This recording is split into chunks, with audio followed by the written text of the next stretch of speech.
मेरे प्यारे विद्यार्थियों, आज के इस वीडियो में मैं आपको क्लास 10th चैप्टर 1 मैथ वास्तविक संख्या का पूरे कंसेप्ट को आपको समझा देंगे।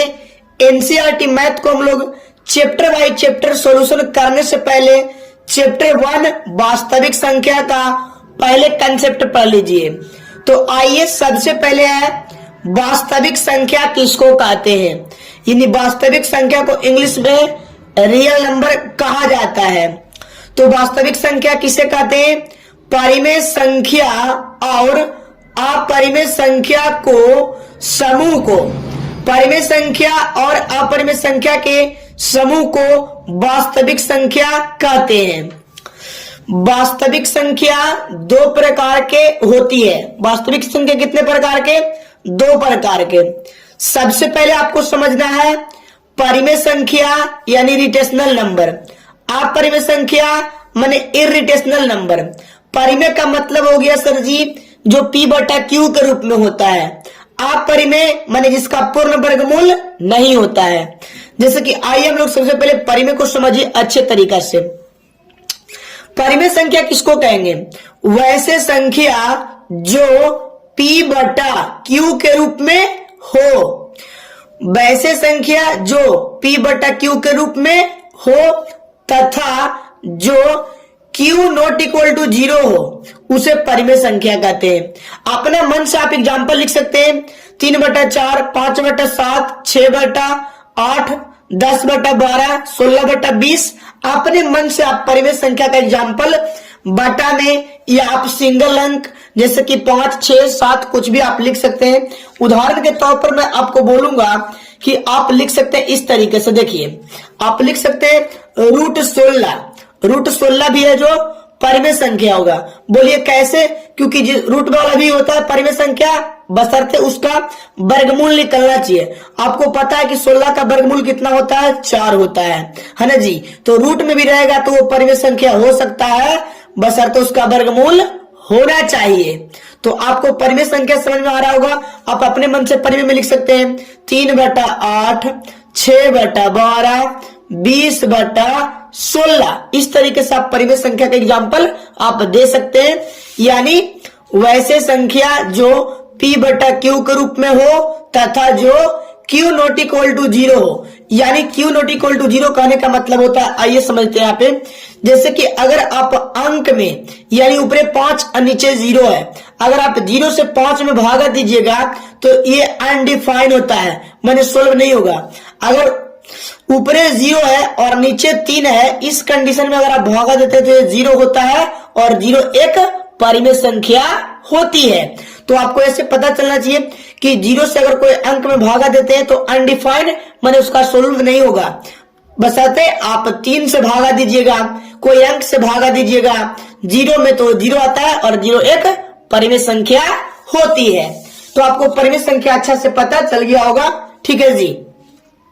अगला कंसेप्ट को समझिए आप अपरिमेय संख्या किसको कहते हैं। ठीक है, अपरिमेय संख्या किसको कहते हैं? देखिए, अपरिमेय संख्या वैसे संख्या जिसका पूर्ण वर्गमूल नहीं होता है उसे अपरिमेय संख्या कहते हैं। जैसे वैसे संख्या जिसका पूर्ण वर्गमूल नहीं होता है उसे अपरिमेय संख्या कहते हैं। जैसे √2, √3, √5, √6 ये सब अपरिमेय संख्या होती है। √2 का वर्गमूल का मान होता है, आपको पता होगा जैसा कि √2 का मान होता है 1.1414 इस तरीके से होता है। √3 का मान होता है कितना जी? √3 का मान होता है 1.732। इस तरीके से आपको पता होगा कि √3 का मान 1.732 होता है। यानी जिसका भी पूर्ण वर्गमूल नहीं निकलेगा वो अपरिमेय संख्या यानी इररिटेशनल नंबर होता है। तो आपको परिमेय संख्या और अपरिमेय संख्या में कोई दिक्कत नहीं होगा। ठीक है ना जी। अगला कंसेप्ट को समझिए एकदम आराम से। चलिए अगला कंसेप्ट को हम लोग समझते हैं प्राकृतिक संख्या। ठीक है, कौन संख्या? प्राकृतिक संख्या। आइए, प्राकृतिक संख्या माने नेचुरल नंबर, इसको n से डिनोट करते हैं। किस चीज से? n से। गिनती की संख्या को प्रकृत संख्या कहते हैं। जैसे आपका टेबल कहां से स्टार्ट हो रहा है, काउंटिंग 1 से, यानी प्राकृतिक संख्या गिनती की संख्या को प्रकृत संख्या कहते हैं। 1 2 3 4 5 6 डॉट डॉट डॉट। सबसे छोटा प्राकृतिक संख्या कितना होता है, सबसे छोटा प्राकृतिक संख्या कितना होता है बताइए। तो सबसे अगर छोटा प्राकृतिक संख्या की बात किया जाए तो सबसे छोटा प्राकृतिक संख्या होता है 1। कितना, 1 होता है सबसे छोटा प्राकृतिक संख्या 1। और अगर सबसे बड़ा प्राकृतिक संख्या तो इन्फिनाइट होता है, माने इन्फिनाइट, आपको पता नहीं है। गिनती की संख्या को प्राकृतिक संख्या कहते हैं। ऑब्जेक्टिव क्वेश्चन पूछेगा मैथ में कि सबसे छोटा प्राकृत तो 1 होता है और सबसे बड़ा प्राकृत तो अनंत, यानी आप उसको नहीं जानते हैं, कितना दूर तक लिखा जा सकता है जो, ठीक है। तो आपको प्राकृतिक संख्या का भी कंसेप्ट कंप्लीट हो गया होगा। अगर आप सीख सकते हैं कि पूर्ण संख्या किसको कहते हैं, होल नंबर, इसको W से आप लिखते हैं। किस चीज से जी, W से। पूर्ण संख्या को आप W से लिखते हैं। आइए किसको कहेंगे, बड़ा अच्छा कंसेप्ट है, अच्छे से समझिए। 0 से शुरू होने वाली, 0 से शुरू होने वाली सभी संख्या को पूर्ण संख्या कहते हैं। जैसे 0 1 2 3, सबसे छोटा पूर्ण संख्या 0 होगा, सबसे बड़ा अनंत होती है। तो यानी जो भी संख्या 0 से स्टार्ट होती है उसे पूर्ण संख्या कहते हैं, ठीक है।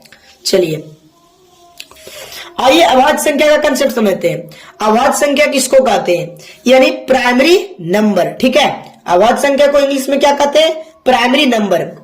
वैसे संख्या जो एक और अपने आप से कटे उसे अभाज्य संख्या कहते हैं। जैसे 2 3 5 7 11 13।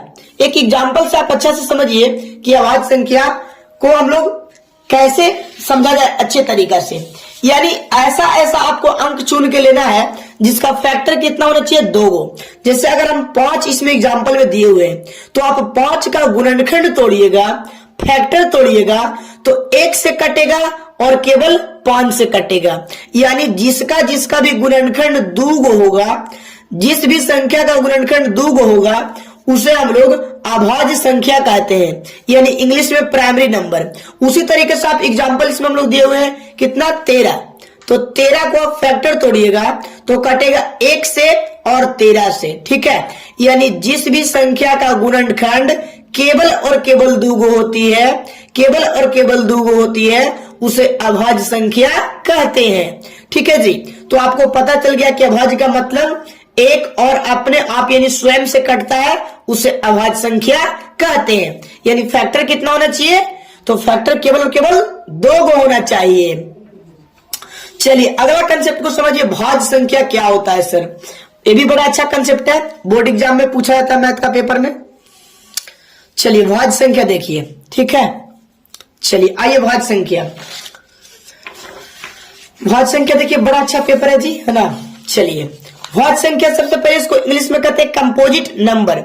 वैसे संख्या जो एक और अपने आप से कटे, इसके अलावे किसी दूसरी संख्या से पूर्णतः विभाजित होता है, उसे भाज्य संख्या कहते हैं।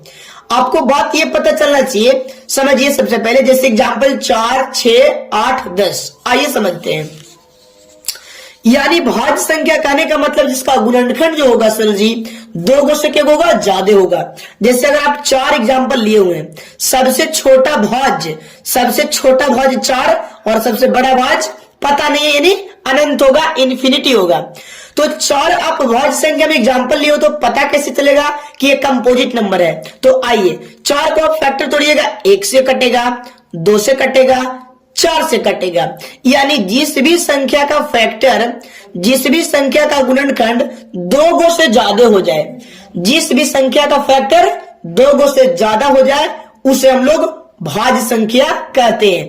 तो आपको अच्छे तरीके से कॉन्सेप्ट कंप्लीट हो गया होगा। जैसे एग्जांपल के लिए आप 6 को ही ले लीजिए, 6 को लीजिएगा, ले लीजिए 6 को, तो तोड़िए 1 से, 2 से, 3 से और 6 से। ये इसका फैक्टर टूटा कि 2 से 3 से 6 से इसका गुणनखंड किए तो आपको पता हो गया कि 1 गो 2 गो 3 गो 4 गो यानी 2 गो से जिसका गुणनखंड ज्यादा हो जाएगा वो भाज्य संख्या होता है।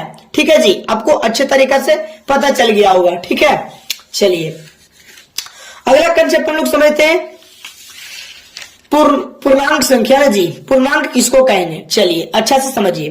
पूर्णांक को हम लोग कहते हैं इंग्लिश में इंटीजर। क्या कहते हैं, इंटीजर। धनात्मक संख्या और ऋणात्मक संख्या के समूह को पूर्णांक संख्या कहते हैं। जैसे डॉट डॉट डॉट -3 -2 -1 0 1 2 3 यानी जो भी संख्या निगेटिव और पॉजिटिव दोनों को मिलाकर दिया हुआ रहेगा, दोनों मिलाकर दिया हुआ रहेगा यानी निगेटिव वाला और पॉजिटिव वाला दोनों मिलाकर दिया हुआ रहेगा, उसी को पूर्णांक संख्या कहते हैं। ठीक है जी, इंटीजर कहते हैं।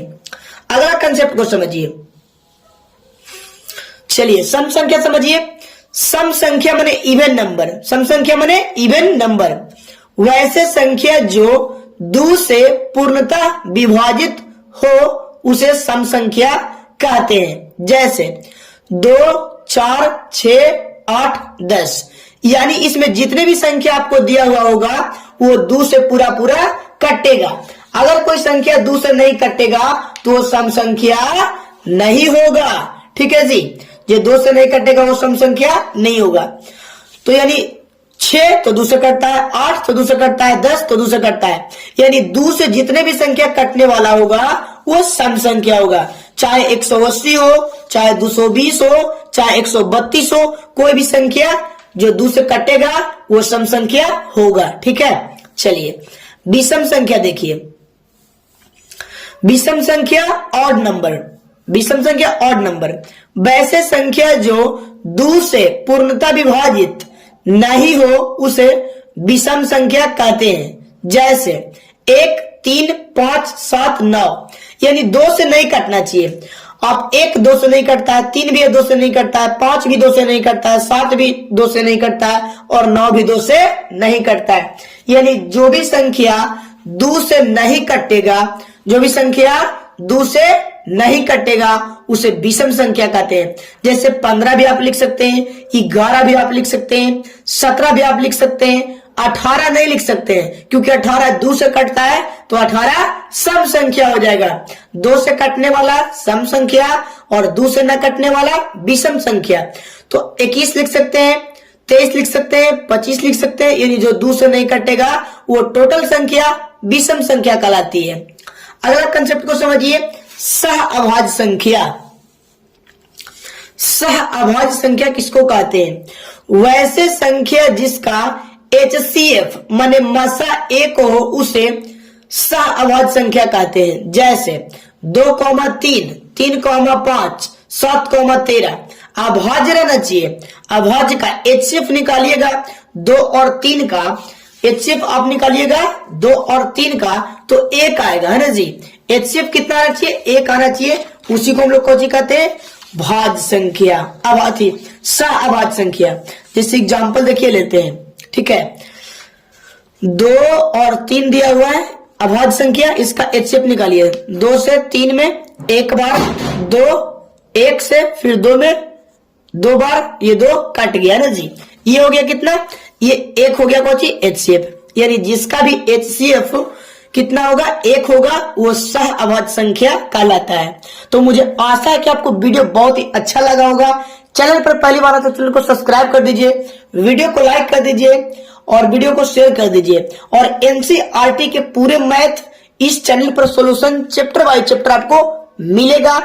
तो मिलता है आप लोगों से नेक्स्ट वीडियो के साथ।